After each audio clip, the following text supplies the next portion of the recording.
Hello once again, my frightful little ghouls and goblins. Taylor here. Some secrets are better left hidden deep beneath the earth. Unfortunately for us, archaeologists gotta dig and happen to dig up some truly terrifying business. This is top 5 most terrifying discoveries archaeologists fear. Pop something down in the comments below and let me know which one of these finds has y'all spooked and rattled the most. Now let's dive on in. Number 5. The Knife Blade Man. Discovered in 2018 in northern Italy, a group of archaeologists were digging up a massive gravesite of the Lombardo, an ancient Germanic people. Found in a necropolis, which is a very fancy word for a large, elaborate tomb, and maybe one of the best words in the English language, the team found hundreds of skeletons that were at the site, including horses and greyhounds, and for the most part, they're not particularly notable. You've seen one old bag of bones, you've seen them all. Except for one skeleton that in the place of a forearm was an impressive blade. Now this raises countless fascinating questions. Who was this guy? Was this the first Assassin's Creed protagonist? Some legendary madman of a warrior who lost an arm and thought, I don't know, put a blade on there, I can still fight? Well, the Lombardo people placed a great emphasis on war and combat in their culture, so it is possible. The researchers noted that there was a clear dated buckle around his arm, and pressure on the bones of his arm showed that it was an intentional prosthetic, right down to the wear and tear on his teeth, suggesting he tightened the straps for his hidden blade with his teeth. Most of the other skeletons found in the necropolis all had blades buried with them at their sides, perhaps ritually out of honor, but this unique specimen had it grafted onto his arm like he's history's first cyborg or Baraka from Mortal Kombat. To be able to not only survive an amputation, pre-antibiotics and modern medicine is already impressive. And hey, if you're always looking to learn something from knife arm skeletons, then toss a subscribe our way. Top 5 Scaries always got a couple scary videos for you every day. Let's creep on creeping on. Number 4. The Hanging Coffins. We're going up to China for our next one, specifically Hubei, China. There's a cave there that the locals call the Cave of the Fairies, and you've probably already realized that there's gonna be a dark secret involved with the Cave of Fairies. We never talk about anything nice here. It was said that the mythical creatures were supposed to live in the cave, but those who explored it inside found that there wasn't much of anything living at all, instead finding something deeply disturbing. Rows and rows of coffins, some hanging from ropes, some jammed, wedged between the rocks of the cave. The coffins themselves were massive, weighing around 200 pounds each, and some destroyed and ravaged. Dating the coffins puts them at around 1200 years old, and are thought to have been put up by the ancient Bo people, an extinct culture hailing from China, famous for this unique practice of hanging coffins from caves. It's thought that this served 2 purposes. 1, as a ritualistic offering meant to bless the dead, and 2, from a practical, pragmatic sense, it would prevent any would-be carrion eaters from picking through to get a meal. Fascinatingly, it can be seen that all of the coffins were carved from a single tree, one big log. One wonders if that was part of the ritual element of it. Now the coffins being smashed is interesting, because the discoverers of the coffins theorized that the damage was actually pretty recent, dating it to the 1960s. And their prevailing theory was that someone wandered into this cave in a place of desperation and smashed the coffins to garner some firewood in the hopes that they could survive the night and not pass among the hanging dead. Let's just hope they didn't release any ancient curses at the same time. Number 3.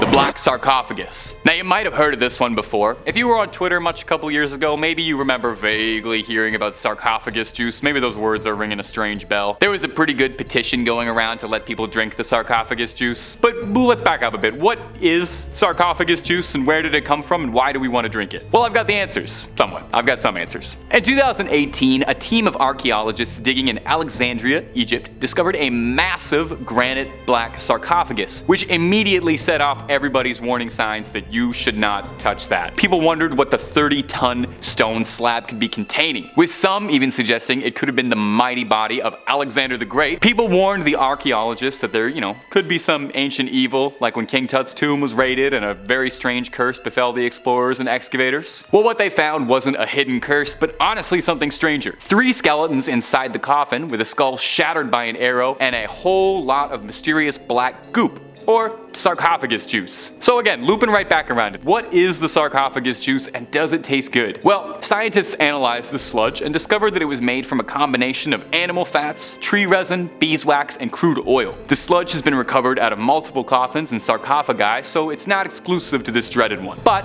that doesn't explain why this nasty stuff is there.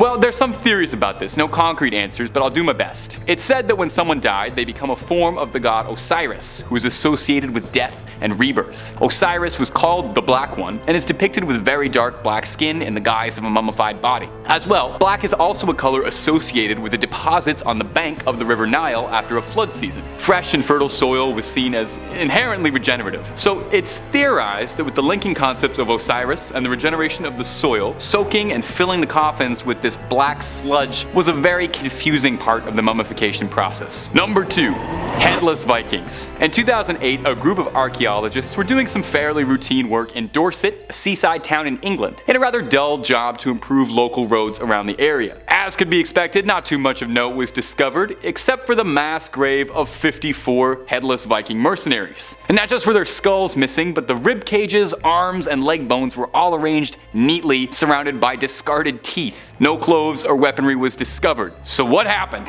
Because nothing my imagination is coming up with is conjuring anything good. Well, the bones revealed some fascinating finds, and I'll warn you now, by Odin's beard, they're all terrifying options. The teeth surrounding the grave were all filed down, but done neatly as if a craftsman had done it. Obviously, pre-Novocaine dental surgery wouldn't go down easy, so the process must have been excruciating, suggesting perhaps these men had it done to them out of some sort of punishment, or they did it to themselves to frighten their opponents and show them just how strong they were. Neither one of those options is particularly pleasant to consider. But now let's get spine chillin' with it. The archaeologists' prevailing theory about what happened to this big Nordic pile of bones is that looking at the wound patterns on the ribs and the torso bones were smart, surgical, precise blows, not matching with a rabid hack job you'd expect from a brawl. The archaeologists suggested that the Vikings weren't slain in battle, but rather offered up perhaps to some sort of strange, sadistic ritual, or perhaps a mass execution. It would explain why the men had no gear with them as well. The large number of bodies and intense cruelty of it suggests that there wasn't any trained executioners, leading to the prevailing theory that it's a dark, dark ritual. Number 1.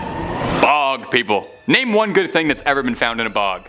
Need some help? There's never been one. For peat farmers in northern Europe, it's a thankless life, working in wet, muddy bogs and occasionally finding leathery preserved bog mummies. Due to the low temperatures, lack of oxygen, and high acidity of bogs, bodies found there are preserved disturbingly well. Well, preserved is a bit of a misnomer. They're twisted and rived, but they're intact, sort of. It's hard to think of these as preserved well because they look like the scariest things you've ever seen, but the process is weirdly fascinating if you're interested in looking up something disgusting. This happens all over northwestern Europe, with no one specific case to point to. It happens all over Ireland, Germany, Great Britain, the Netherlands, and so on. The bodies range from anywhere as old as 8,000 years old, preserved, to the most recent appearing to have been from the early turn of our century. Now, no one really has any idea how many of these bog bodies could be out there, and no one really knows how the unfortunate bog victims ended up in their final muddy resting spot. Some of them could possibly have just been unlucky souls who found themselves lost and fell in. But another prevailing theory is that Roman Iron Age people in northern Europe sacrificed people to the bogs, which sounds too dark to be real, but apparently is. They would also offer people as sacrifice or as punishment for their perceived social imperfections, which, may I just say, I am very glad this practice isn't commonplace, because I would be cast into the bogs faster than you could say peat deposit. My ghouls and goblins, that's all for this video. Thanks so much as always. I'll see you in the next one. Creep on creeping on.